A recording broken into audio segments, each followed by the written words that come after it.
Hola, ¿cómo están? Estamos aquí en El Espectador. Hoy estamos hablando con Juanita Gobertus, directora de Américas de la organización Human Rights Watch. Hola, Juanita, ¿cómo estás? Hola Daniela, qué gusto, muchísimas gracias por esta invitación. Un saludo a toda la audiencia del espectador. Juanita, bueno, antes de aterrizar un poco al contexto local, quería preguntarte un poco por el tema de coyuntura, este tema de Israel y Palestina aterrizado a Américas, que es tu dirección. Un poco cómo ves este tema en términos de si las pronunciaciones un poco de los presidentes, todo este bombardeo de los medios de comunicación y demás, afectan en alguna medida la manera como se entiende este problema desde América y si afecta el tema del la islamofobia, el antisemitismo este tipo de problemas que surgen a raíz de esta guerra.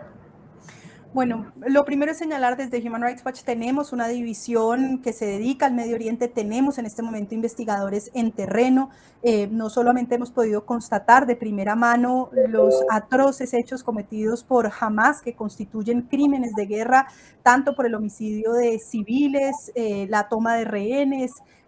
incluso algunos de ellos menores de edad o personas con discapacidad o adultos mayores, sino también, por supuesto, desde el 7 de octubre y en un contexto más amplio, hemos venido documentando crímenes de guerra cometidos también por Israel. Es una situación complejísima. Ningún tipo de ataque justifica el atentado contra civiles y la comisión de crímenes de guerra. Hemos tenido toda suerte de respuestas en América Latina, desde presidentes que de manera contundente han rechazado tanto los ataques de Hamas como la comisión de posibles crímenes de guerra por parte de Israel, como presidentes que se han concentrado únicamente en repudiar los hechos de Hamas o presidentes que se han concentrado únicamente en repudiar la respuesta de Israel. Nosotros estamos convencidos de que en esto y en general en los conflictos armados no debería haber solidaridades con una u otra parte, debería haber un compromiso con la defensa del derecho internacional, en particularmente en este caso del derecho internacional humanitario, que es el que regula este tipo de conflictos. Perfecto, Juanita. Pues devolviéndonos un poco más al contexto local, las elecciones regionales en Colombia son en pocos días. Hay entidades como la Defensoría del Pueblo, la Fiscalía, que han emitido alertas sobre municipios que están amenazados, que la violencia es inminente, digamos, de cara a estos comicios. Desde la organización, ¿cómo se ven estas elecciones? ¿Qué les preocupa? Nosotros hemos venido siguiendo con preocupación el incremento de algunos de los indicadores de inseguridad. Particularmente nos preocupa el incremento del reclutamiento forzado de menores, de secuestros, de masacres, incluso de extorsiones, que es típicamente un delito que luego genera distintas actividades relacionadas con violencia y potencialmente con comisión de violaciones de derechos humanos. En ese marco, uno de los temas a los que más le hacemos seguimiento, que es el homicidio de líderes sociales, tuvo su tasa más alta en 2022. 2023 viene con una ligera reducción, pero siguen números muy altos, insisto, cercanos a los de 2022, que eran supremamente preocupantes por ser los más altos históricamente desde la firma del acuerdo de paz. Algo similar pasa con la tasa de homicidios, que si bien, digamos, se regula, similar a lo que venía dándose el año pasado, no hemos logrado una reducción significativa. Como saben, nosotros veníamos, Colombia, en un proceso de reducción de la tasa de homicidios, más o menos desde 2002, que termina con un proceso de profundización de esa reducción en la tasa de homicidios durante el proceso de paz y que a partir de 2018 empieza un proceso de alza, en unas condiciones muy difíciles, de una falta de política de seguridad bajo gobierno Duque y que muy desafortunadamente bajo gobierno Petro, a pesar de expresiones de buena voluntad en favor de la implementación del acuerdo de paz, a nivel territorial esto no se ha traducido en una política de seguridad que permita avanzar de mejor manera en la protección de la ciudadanía. Ese es el contexto en el cual se dan estas elecciones. La misión de observación electoral ha sido ya clara en reiterar el aumento en los municipios bajo violencia extrema por violencia en el contexto electoral, que por supuesto nos preocupa de manera pues muy especial, porque uno de los grandes triunfos del acuerdo de paz en Colombia había sido lograr un clima electoral que, independientemente de divisiones políticas, ideológicas, permitiera las elecciones más pacíficas que había tenido el país históricamente. Este repunte en los indicadores de violencia genera un clima adverso para poder tener elecciones pacíficas, insisto, donde cada uno pueda elegir libremente a sus candidatos. Juanita, y un poco en este contexto, ¿cuáles son los retos para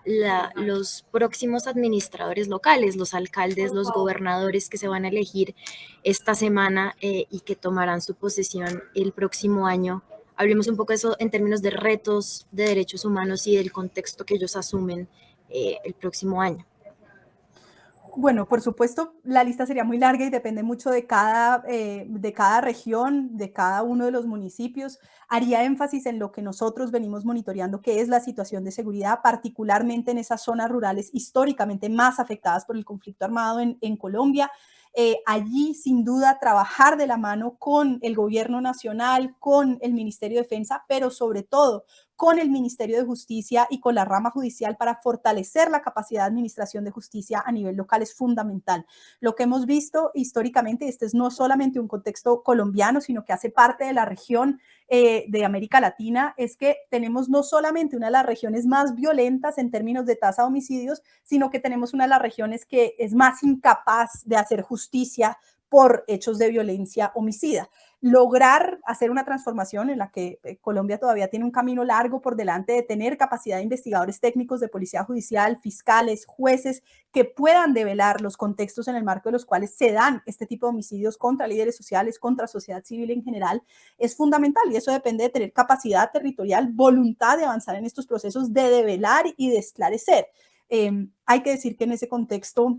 en algunos escenarios, en nuestro trabajo de investigación a nivel local, hemos documentado población civil que de cara a esta idea de paz total que involucra las conversaciones con grupos de crimen organizado, ha expresado que se siente a veces desprotegida, que siente que la fuerza pública no necesariamente está operando en contra de estos grupos, incluso miembros de fuerza pública que frente a los distintos ceses expresa tener confusión. Ahí hay distintas interpretaciones, gente que dice que hay sectores de fuerza pública de brazos caídos, gente dentro de fuerza pública que dice lo que hay es una confusión frente a las órdenes del gobierno. Lo importante es que el Estado colombiano tiene un deber de protección y garantía y que la existencia de un proceso de conversaciones, en particular con un grupo de crimen organizado, no, digamos, lo exime del deber que tiene de proteger a esa ciudadanía y de no ser omisivo. Y ahí creemos que hay un reto grande de trabajo entre los mandatarios que sean elegidos a nivel local, gobierno nacional, insisto, tanto con un enfoque, por supuesto, de seguridad para la protección de la vida, de la integridad, pero también con un enfoque de administración de justicia para develar cómo estas estructuras de crimen organizado a nivel local están generando toda suerte, digamos, de violencia contra población civil que genera sin duda desconfianza y sentimiento de población civil de sentirse abandonada. Precisamente uno de los puntos que quería tocar es este tema de la paz total. Digamos que hay dos procesos que siento yo son los que más han avanzado bajo esta política del presidente Gustavo Petro. Uno, sin duda, es el proceso que lleva el ELN, que se estrancó un poco de lo que venía con Duque y llevan un año en las negociaciones. Sin embargo, creo que uno de los únicos puntos evidentes es el tema del cese al fuego. Mi pregunta va con este grupo en específico, quizás, que si es momento de moverse hacia otros puntos un poco más duros en la negociación, cómo se ve el futuro de esa negociación, si es hora quizás de reenfocarla ya hacia el tema, no sé si de justicia transicional, de estos otros puntos que acompañan sin duda la desmovilización de un grupo como este.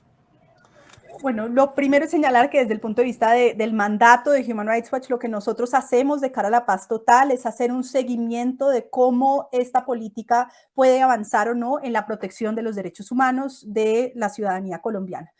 Lo primero es lo obvio, por supuesto que celebramos la voluntad del gobierno de tener una política que busque la pacificación, que le apunte a la construcción de paz en Colombia. Sin construcción de paz es imposible lograr proteger los derechos humanos de la población colombiana. Digamos, ese es como el dado, es la razón por la cual entendemos que es importante que esta política exista.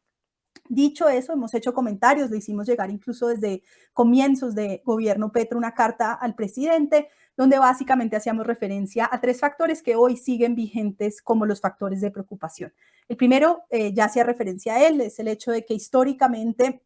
aunque haya una política de conversaciones que celebramos, que es la forma de lograr acuerdos a través del diálogo, es necesaria una política de seguridad. No por tener una política de negociación o frente a partes en el conflicto, como señalabas, ELN, el ahora llamado MC, sino también frente a grupos de crimen organizado, con más razón, el deber de protección y garantía del Estado colombiano existe, sigue vigente y no puede exonerarse al gobierno de tener el deber de proteger a la población con el argumento de estar en una negociación. Cada día que cualquiera de esos grupos incumple el cese, ataca a la población civil, es un día en que el Estado colombiano es corresponsable porque tenía el deber de protección y garantía de esas comunidades y fue omisivo. O sea, hay un primer elemento y es que no existe la posibilidad de tener una política de negociaciones y como resultado de ello, eximirse del deber de protección y garantía. Por eso tener una política de seguridad para la protección de la ciudadanía, por supuesto, garantizando derechos humanos, es fundamental.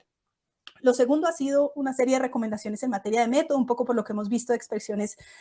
experiencias en el pasado en Colombia, en términos de la importancia de tener una agenda clara, de tener una metodología, digamos, que tenga unos negociadores que sean claros, que haya transparencia sobre el acceso a esta información. Insisto, ahí Colombia tiene una experiencia vastísima en términos de procesos exitosos y procesos fracasados. Y el tercero, que es también muy importante, es que transformar esos territorios más afectados por el conflicto armado y como resultado de ello poder satisfacer los derechos de esas comunidades de acceso a la salud, acceso a la educación, poder conectarse con mercados para tener acceso a un empleo que le permita sacar sus productos, que le permita tener un bienestar básico, pues es la esencia de lo que está en el Acuerdo de Paz de 2016. Implementar ese acuerdo a nivel territorial es un elemento fundamental para el logro de la paz en Colombia, pero además para la satisfacción de los derechos económicos y sociales de esas comunidades que han sido históricamente más pobres, más abandonadas por el Estado colombiano en la ruralidad en Colombia, lo que hoy se conoce en Colombia como los 170 municipios PEDET, que son esos municipios más pobres, con menos capacidad institucional, con presencia de economías ilegales, con mayor victimización. Hemos visto de manera desafortunada algunas de las declaraciones del presidente Petro señalando que no hay recursos para la implementación, toda esta disputa interna muy lamentable, señalando después de algunas declaraciones del expresidente Santos que iban a dividir dentro del Alto Comisionado para la Paz quién se encargaría de la implementación y quién de las negociaciones. Desafortunadamente después de eso no se ha dado un nombramiento claro de una capacidad, digamos, potente dentro del gobierno colombiano de estar encargado de la implementación del Acuerdo 2016 y de avanzar de manera decidida en ello. Hubo la destinación de recursos adicionales, que es muy importante en el plan de desarrollo y en el presupuesto general de la Nación, pero luego los últimos datos, incluso en un informe reciente publicado por la Fundación Unidas para la Paz, muestran un rezago importante en ejecución. Es decir, de nuevo, voluntad expresada en mayores recursos, pero mala capacidad de ejecución y por lo tanto territorios que no ven transformaciones reales. Eso se suma a distintos llamados a tratar de ampliar la priorización a más municipios. Hemos señalado que allí hay una preocupación, si uno no al menos empieza por estos municipios históricamente más pobres, pues no va a lograr reducir esa brecha de desigualdad que es fundamental, insisto, para la satisfacción de derechos económicos y sociales. Por supuesto que el Estado colombiano tiene la obligación en todo el territorio nacional, pero empezar por aquellos territorios más afectados es una medida mínima y básica, digamos, de justicia distributiva. Esas serían las tres preocupaciones que hemos expresado frente a Paz Total. Y sobre las negociaciones actuales, digamos, tenemos ya este contexto grande sobre lo que pasó con el acuerdo de paz con las FARC. En lo que va de la negociación con el EMC, el Estado Mayor Central o las disidencias de Iván Mordisco y el ELN, ¿hay alguna lección aprendida? ¿Hay algo que toque aterrizar a estos procesos de esto que nos comentabas? Bueno, digamos, yo diría dos cosas. Lo primero, como ya decía, en términos de lecciones aprendidas en Colombia, los procesos que han funcionado en Colombia son procesos que empiezan por los temas sustantivos y en donde los ceses al fuego se dan luego de que hay unos avances sobre cómo ponerle fin a la guerra y en donde no, digamos, se empantana la conversación primero en un cese al fuego antes de que realmente se llegue a unos acuerdos de cómo ponerle fin a la guerra. Por supuesto que humanizar la confrontación es importante, el compromiso con la aplicación del VIH es importante, pero si el objetivo es terminar el conflicto armado, digamos, ese debería ser el objetivo central y no, digamos, generar una lógica en donde se perpetúa el conflicto y simplemente, digamos, se aplican unas reglas para tratar de desescalar, pero no se logran acuerdos para ponerle fin. Dicho eso, un proceso serio de cese al fuego requiere de unos mecanismos muy claros unas reglas específicas de qué se puede hacer y qué no se puede hacer, unos mecanismos de monitoreo no solo que generen confianza, sino que sean transparentes. Y desafortunadamente, digamos, ha habido bajo estas, digamos, argumentos de que hay distintas partes, y eso es cierto, hay complejidad a nivel territorial. Esa complejidad de actores a nivel territorial ha sido usada para decir que en realidad no se está, digamos, incumpliendo el cese, sino que hay distintos actores. Eso para la población civil no genera confianza. Ahí no hay un sentimiento de que se esté respetando y, digamos, avanzando de buena fe hacia el logro de un acuerdo, sino lo que hay son justificaciones de por qué ataques que afectan directamente a población civil se siguen justificando bajo la lógica de que son distintos grupos. En ese sentido, insisto, tener mecanismos muy claros de monitoreo, transparencia del cese, órganos verificadores que generen confianza es fundamental para el avance de un proceso, digamos, de paz exitoso. Tenía una última pregunta sobre este tema y es, bueno, tú fuiste negociadora de este proceso anterior también. Hay una duda muy específica que tengo y es con respecto a las disidencias, que son grupos que ya negociaron, que incumplieron lo negociado y que ahorita están tratando de acceder nuevamente a una negociación. Un poco como cuál es la viabilidad del acceso a derechos políticos de estas personas, o si este contexto no afecta en ninguna medida este segundo intento de una negociación ni el segundo intento al acceso a estos derechos políticos. Yo fui miembro del grupo asesor de gobierno en la mesa de conversaciones de La Habana como parte en su momento del proceso con las FARC y participé justamente en la discusión del punto 5 sobre víctimas y justicia transicional. El acuerdo, pero además la Constitución colombiana a través del llamado Marco Jurídico para la Paz, en el artículo que se conoce como el 66 transitorio, son bien claros. Las personas que vuelven a delinquir con posterioridad a el logro de un acuerdo y la terminación del conflicto armado no pueden tener acceso a beneficios en el marco de los mecanismos de justicia transicional. Yo tuve la posibilidad de participar en la audiencia pública que convocó la Corte Constitucional en el marco del proceso de revisión de la Ley de Paz Total, y creo que allí, digamos, hubo una serie de análisis jurídicos importantes. Hoy la Constitución y el Acuerdo de Paz son claros. La lógica era, es posible tener un tratamiento penal especial cuando las personas renuncian al uso de la violencia, es decir, hacen tránsito a la legalidad porque hacen un proceso de desarme y de reincorporación a la vida civil, se comprometen con un proceso que implica el reconocimiento de responsabilidad, el esclarecimiento de la verdad, la contribución a la reparación, y como resultado de ello pueden tener un tratamiento penal especial. Aquellas personas que luego de hacer el proceso de firmar un acuerdo, comprometerse con no volver a delinquir, vuelven a delinquir, están por fuera de ese marco de tratamiento, digamos, que la propia Constitución colombiana y el Acuerdo de Paz establece. Clarísimo, Juanita, gracias. Desde la organización también fueron un poco críticos en un primer momento con la terna que se presentó para magistrado de la Corte Constitucional. Digamos, este cargo ya se ocupó, lo tiene Vladimir Fernández. Poco te quería preguntar dos cosas con respecto a eso. Una, ¿cómo ves este nombramiento? Y dos,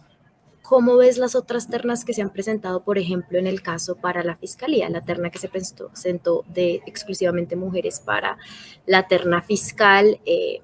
un poco bajo el argumento que has dado de velar por la independencia del sector judicial del Ejecutivo. Este es un tema que trabajamos mucho desde Human Rights Watch, trabajamos desde en Venezuela hasta El Salvador, pasando por Bolivia, hacemos constante referencia a la garantía de la independencia del Poder Judicial como el bastión fundamental de la separación de poderes en un Estado de Derecho que permita realmente, digamos, el ejercicio del poder con controles, con garantías para la oposición, para quienes no están en el poder, para el disenso, para la posibilidad de las organizaciones de sociedad civil de existir, de disentir. Es la razón por la cual nos pronunciamos. Lo habíamos hecho en primer lugar frente a la terna presentada para fiscal. Celebramos públicamente por varias razones. Primero, por ser una terna de solo mujeres. Segundo, por ser mujeres fiscales que venían de haber tenido en distintos momentos de su carrera profesional experiencia directa desde la fiscalía en capacidad, digamos, de tener una política criminal de persecución penal estratégica, pero además por su independencia. Mujeres que en ningún escenario tendrían, digamos, una lealtad ni percibida ni real con el gobierno que las estaba postulando. De ahí que teníamos una expectativa de que la terna a la Corte no siguiera lo que históricamente había pasado. Cuando salimos a criticar la terna por falta de imparcialidad y por falta de idoneidad, una de las respuestas que recibimos de distintos sectores de la coalición de gobierno es que esto siempre había pasado, que es una triste respuesta porque es un poco mal de muchos, consuelo de tontos, pero además porque era un gobierno, es un gobierno no solo que nos había acostumbrado a algo distinto con la terna para fiscal, sino un gobierno que se había hecho elegir, digamos, bajo la bandera de la crítica, como históricamente los gobiernos usaban estas postulaciones para poner a sus sectores más leales y no como un escenario para poner allí a las personas más idóneas, más imparciales para ejercer una labor, como es el caso de la Corte Constitucional, de control contra mayoritario. En este escenario, pues ya, como dices, se ha dado el proceso de elección. Creemos que se perdió una oportunidad importante de haber mandado una señal, tanto, insisto, objetiva como percibida, de que la persona que llegue a ocupar este cargo lo hace con total imparcialidad, no para velar por los intereses del gobierno, sino para velar realmente por la Constitución, para velar por los principios que están allí contramayoritarios de protección de poblaciones, de defensa de la legalidad, de control frente al ejercicio del poder por parte del Ejecutivo, y que viniera pues de una trayectoria de tantos hombres y mujeres que en Colombia se han dedicado al derecho constitucional y lo han hecho con muchísimo éxito, tanto nacional como internacional. Pero este ya es un hecho cumplido. Ojalá más adelante esta discusión sirva para tener procesos más transparentes que permitan la elección de magistrados y magistradas más idóneos y más imparciales. Tenía quizás una última pregunta en torno al contexto más nacional y es,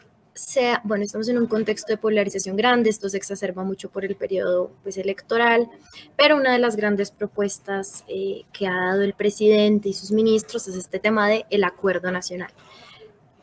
¿Cómo y qué tan viable ves esta propuesta de hacer un gran acuerdo nacional en un contexto como el que llevamos hablando todo este tiempo?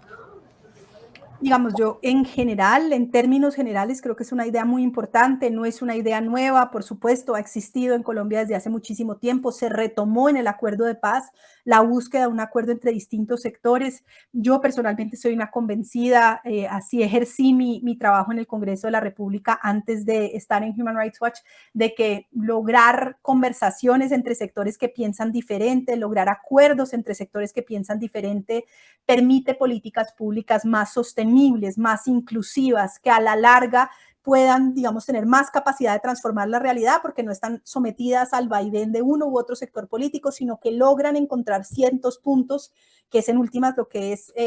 digamos, los derechos humanos, esos mínimos sobre los cuales nos ponemos de acuerdo independientemente de qué vertiente política venga un sector u otro. Para lograrlo hay que tener un discurso incluyente, un discurso que no estigmatice a la prensa, que no estigmatice a sectores políticos. Hay que estar dispuestos a encontrar puntos en los cuales hay que ceder, es decir, hay que lograr reconocer que no se es presidente de un sector que le eligió, sino se es presidente de una ciudadanía, incluso quienes no votaron por esa persona, por lo cual implica estar dispuesto a ceder, a llegar a acuerdos, a hacer procesos de reformas incrementales que no siempre, digamos, parten de la posición inicial que podría tener un gobernante. Esa, digamos, disposición a la participación ciudadana, a oír las distintas visiones, hace parte, digamos, de un mandato, incluso desde un punto de vista de derechos humanos, de derecho a la participación ciudadana, a la transparencia, a la toma de decisiones, y que, insisto, yo creo que en el largo plazo permite una agenda reformista y de protección de derechos humanos más sostenible y más exitosa en el largo plazo. Creo que un acuerdo nacional debería pasar por esas premisas. Perfecto. Ya saliéndonos un poquito de Colombia y yéndonos al contexto regional, el Darién es un tema que sigue batiendo récords, sigue estando, digamos, en el foco de las noticias, pero pareciera un poco que Colombia, Panamá, Estados Unidos, como que se van un poco como pasando, entre comillas, la papa caliente de este tema del tapón del Darién. Mi pregunta es, ¿cómo has visto la respuesta regional a esta problemática migratoria y qué opciones hay? Es una respuesta muy desafortunada. Estamos viviendo la peor crisis migratoria que haya vivido América Latina nunca antes. Y lo que estamos viendo de parte de Estados Unidos es, por un lado, un poco esta, digamos, visión de tercerizar el control de la migración, en donde logra acuerdos bilaterales para que los países frenen la llegada de la migración. Lo vimos con México, lo vimos con Guatemala, lo estamos viendo más recientemente con el resto de Centroamérica, incluso Colombia, en donde la idea es evitar que lleguen más personas a la frontera estadounidense. La justificación positiva de esto es si ponemos unos mecanismos, en principio, de ciertas vías con ciertos requisitos, en donde la gente pueda postular a la posibilidad de tener un refugio, un asilo de manera segura, van a evitar el tránsito por el Darién. La vida real es que la gente que está huyendo de contextos supremamente violentos, incluso de persecución autoritaria o de contextos muy graves de insatisfacción absoluta de derechos económicos y sociales, digamos, por carencias humanitarias dramáticas como lo que hemos visto en Venezuela, en Haití, ahora más reciente, por ejemplo, con el incremento de la inseguridad en Ecuador, vemos un incremento significativo de migrantes de Ecuador. Pues son personas que en muchos escenarios no pueden escoger otra vía, porque no tienen los recursos económicos, porque no pueden acceder a documentos legales para poder hacerlo, porque no tienen el tiempo siquiera, porque la situación es tan apremiante que tienen que salir. Pensar que es imposible evitar ese flujo no solo es irreal, sino que sigue poniendo en riesgo a las personas. Una política migratoria exitosa en América Latina debería reconocer que la migración ha existido, que va a seguir existiendo, que en la medida en la que no hacemos procesos para transformar de fondo las razones por las cuales los migrantes están huyendo de muchos de sus países, esa migración va a seguir existiendo y que el peor escenario es tratar de generar más obstáculos por el camino que hacen que los migrantes terminen sometidos a condiciones absolutamente inhumanas como las que estamos viendo en el Darién. Caminos legales, seguros y con el realismo de que la migración va a existir es lo que deberíamos promover de manera regional en América Latina, y para eso, por supuesto, necesitamos una conversación constructiva y honesta con Estados Unidos. Yo creo que varias de las preguntas que hay en torno a América Latina y la situación de derechos humanos son estos retos en términos de la transiciones a la democracia. Y creo que un ejemplo muy claro de esto son las elecciones primarias que vienen en Venezuela. ¿Cómo la comunidad internacional puede garantizar unas elecciones libres y sobre todo este tema de que sí se destinen los recursos humanitarios para este proceso en Venezuela de manera, digamos, de manera transparente? Bueno, lo primero es empezar por el contexto. Venezuela es hoy claramente una dictadura, es un régimen que reprime la oposición, que ha inhabilitado a los candidatos que se han opuesto al régimen, que ha encarcelado como presos políticos a quienes se oponen al régimen, que ha reprimido de manera completamente violenta la protesta, pero que además ha renunciado prácticamente a la posibilidad de satisfacer los derechos económicos y sociales de su población, generando a una de las crisis humanitarias más graves, como lo ha reportado un Venezuela, en términos de crecimiento de pobreza y de falta de acceso absoluto a cualquier posibilidad de tener acceso a alimentos, agua potable, en muchos escenarios incluso energía. Entonces, digamos, ese es el contexto en el que estamos. Dicho eso, la pregunta es cuál es el mejor camino para lograr, como decías, una transición hacia la democracia que permita la protección de derechos humanos. Sin duda, la visión, digamos, de este cerco diplomático y de que pretender aislar al régimen venezolano iba a lograr el colapso del régimen fracasó de manera estruendosa. Esta idea de que todas las alternativas estaban sobre la mesa no ahuyentó al gobierno de Nicolás Maduro, muy por el contrario, lo empoderó y lo fortaleció. La idea de que es a través de las relaciones diplomáticas, de conversaciones negociadas que se puede lograr una transición a la democracia es sin duda la correcta, es la que nosotros creemos que es el camino deseable.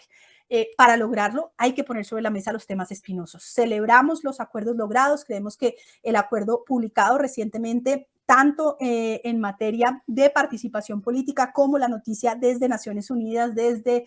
poder, digamos, activar este fondo de un fideicomiso para poder desembolsar recursos de ayuda humanitaria, son noticias muy positivas. Pero para que eso se traduzca en realidades, lo primero y más importante es asegurar que independientemente de quién sea elegido o elegida en las primarias de la oposición, esa persona va a estar habilitada para competir. Nada sería peor para el proceso de conversaciones que la decisión del régimen de inhabilitar a quien sea elegido. Eso le quitaría todo peso de legitimidad, desafortunadamente, a la negociación y alejaría de manera muy seria la posibilidad de una transición a la democracia. Si ese fuera el escenario, nosotros creemos que Estados Unidos tendría que echarse para atrás en los avances que ha dado de otorgamiento de licencias, de levantamiento de sanciones, que son mecanismos que se han puesto sobre la mesa como incentivos en la negociación, que son legítimos siempre y cuando contribuyan a la satisfacción de derechos humanos, hacia el avance de la transición hacia la democracia, pero que, insisto, en este escenario en particular, en esta primaria, como haces referencia, tienen una prueba ácida, que es la habilitación del candidato o candidata que sea elegido o elegida en esa primaria. Juanita, quería hablar un poquito sobre el tema del Salvador y de Bukele. Digamos, ya van 18 meses del estado de excepción en este país, hay reportes de violaciones a derechos humanos, el gobierno dice que ellos no tienen registros de estas violaciones de derechos humanos y sin embargo, en Latinoamérica, Bukele tiene una resonancia con varios líderes, digamos que una aceptación, incluso se utiliza un poco como la figura de Bukele para aupar ciertas candidaturas en ciertos procesos electorales. Desde Human Rights Watch, ¿cómo ven esta situación, no solo de El Salvador, sino del apoyo de ciertos sectores latinoamericanos hacia lo que está pasando en este país? Nosotros hemos venido documentando la situación en El Salvador bajo el estado de emergencia de manera muy detallada. Publicamos en noviembre del año pasado un informe. Ya van en estos casi 2 años más de 73,000 personas encarceladas con violaciones al debido proceso que incluyen sin presencia de abogados, audiencias de más de 500 personas colectivas, capturas sin orden de captura, digamos, previamente dictada por un juez, detención de menores de edad por fuera de los procedimientos. Hay que recordar que Bukele cambió las reglas para reducir la edad de punibilidad penal a los 12 años, es decir, muchachitos de 12, 13 años están siendo perseguidos penalmente como si fueran adultos. Tenemos información de por lo menos 1,600 menores de edad que habrían sido capturados en el marco de estado de emergencia, más de 170 personas que habrían muerto en cautiverio sin ninguna explicación por parte del gobierno de Bukele. Como dices, esto se da además en un marco de inmenso crecimiento de su popularidad y quizás lo que menos se escucha en el caso de El Salvador es que esto ha ido de la mano de un deterioro también del Estado de Derecho. Al mismo tiempo que se daba este estado de emergencia y estas violaciones a derechos humanos, en paralelo cambia la composición de la Corte Suprema de Justicia, reinterpreta la Constitución para poder hacerse reelegir, a pesar de que la Constitución es explícita en la prohibición de la reelección presidencial inmediata. Hace todo un proceso para rediseñar los distritos electorales de tal forma que controla de mayor manera las distintas personas que serán elegidas a nivel territorial y genera un proceso, digamos, de cooptación de los distintos poderes públicos, incluyendo fiscales, jueces, cualquier fiscal o juez que tome una decisión en contra de lo que él cree es la política de lucha contra las pandillas es inmediatamente estigmatizado. Eso va de la mano del cierre del espacio cívico. Estamos viendo medidas en contra de varias organizaciones de sociedad civil con procesos absolutamente espurios, supuestamente por obligaciones tributarias o de registros, haciéndole muy complejo la posibilidad a la sociedad civil de hacer control, de existir, muy parecido a lo que pasó en Nicaragua con la inhabilitación de más de 3,500 personerías jurídicas de organizaciones de sociedad civil bajo esos requisitos, pero que en la práctica era una manera, digamos, de quitarse de encima ese control. Esa discusión por la narrativa que planteas, que no solamente el caso colombiano, hemos visto candidatos que aluden a el buquelismo en Perú, en Ecuador, en Argentina, como si fuese el modelo exitoso de seguridad, creo que nos llama una reflexión muy importante, que es la garantía de que es posible en América Latina tener políticas de seguridad que sean al mismo tiempo efectivas y respetuosas de derechos humanos. Bukele lo que quiere hacernos creer es que para lograr la protección de la ciudadanía, para lograr contener el crimen organizado, hay que violar derechos humanos, que ese es el costo. Y ese es un costo que América Latina no debería estar dispuesto a pagar. Es posible tener políticas de seguridad efectivas y protectoras de derechos humanos. Juanita, por último, quería preguntarte por Perú. Digamos que se calmaron un poco el tema de las protestas en este país. Sin embargo, al parecer no ha habido una respuesta internacional sobre los presuntos abusos de poder de lo que sucedió ahí. Entonces, para cerrar esta conversación, quizás preguntarte un poco por este tema desde la organización, cómo ven, cómo Latinoamérica mira lo que sucede en los países vecinos, por ejemplo, en este caso, y si nos estamos moviendo, sí, como una unidad o si cada país, digamos, que está optando por mirar a su situación interna, privilegiar su situación interna. Bueno, en el caso de Perú, nosotros publicamos un informe a comienzos de este año como resultado de las protestas luego de que Castillo intentara un golpe de Estado fallido y que luego en el marco de protestas de sectores indígenas, rurales, campesinos que, digamos, apoyaban a Castillo y que sentían que había sido la primera vez que estaban en el poder, son reprimidos de manera absolutamente violenta por el gobierno de Boluarte. Esto ha generado en su momento más de 40 muertos. Nosotros pudimos verificar varios de los casos directamente en donde pudimos, con análisis incluso de video, encontrar que había participación directa tanto de policías como de fuerzas militares en varios de estos casos. Eso generó, yo estuve recientemente en Perú, la creación desde la Fiscalía de un grupo especial de fiscales, la ampliación de capacidad. Hay todavía un camino grande por recorrer en términos de la investigación de estos hechos, pero es un proceso que estamos monitoreando porque sin duda creo la presión internacional, tanto de la Comisión Interamericana como la reacción de los países de la región y de muchas organizaciones de sociedad civil nacionales e internacionales, generaron esta ampliación de capacidad de investigación de estos procesos que seguimos monitoreando. Tengo que decir que en el caso de Perú me preocupa mucho más que eso, la violación a la independencia judicial y en particular la forma en la cual se viene persiguiendo a la Junta Nacional de Justicia. Estamos hoy justamente en la audiencia en esta Comisión de Justicia dentro del Congreso peruano que pretende inhabilitar y, digamos, sacar de ejercicio a algunos miembros magistrados de la Junta Nacional de Justicia, que es el equivalente del Consejo Superior de la Judicatura, quienes disciplinan a los jueces. Eso se suma a la persecución de uno de los miembros del Jurado Nacional Electoral, que es quien vela, por supuesto, por la integridad de todo el proceso electoral, a la persecución e inhabilitación de jueces anticorrupción que han dado resultados muy importantes, por ejemplo, en el caso Lavallato, que ahora están siendo inhabilitados por la pretensión de la fiscal general de no ser ella poder investigada por hechos muy graves relacionados con posibles conflictos de interés relacionados incluso con su familia cercana, con su hermana. Creemos que Perú está siguiendo un camino parecido al de Guatemala, en donde el uso de la persecución penal y de poderes dentro del Congreso está siendo usado para controlar la rama judicial, perseguir a jueces y fiscales que estaban luchando contra la corrupción y mandar la señal de que quien se atreva a luchar contra la corrupción, a tocar el poder, va a ser perseguido inmediatamente. Esperamos, por la ponencia que fue publicada, que este proceso espurio contra uno de los miembros de la Junta Nacional de Justicia sea definitivamente archivado en Perú, pero vamos a seguir monitoreando porque nos preocupa muchísimo que Perú se sume, y siguiendo tu pregunta, a una tendencia regional muy desafortunada. Guatemala, El Salvador, sin duda se suman a lo de Venezuela, Nicaragua, de pretender controlar la rama judicial como uno de los síntomas del crecimiento del autoritarismo en la región. Juanita, bueno, esas serán un poco las preguntas que te teníamos acá. Muchas gracias por el tiempo, gracias por darnos el espacio acá en El Espectador, gracias a los lectores y a los suscriptores que escucharon esta conversación.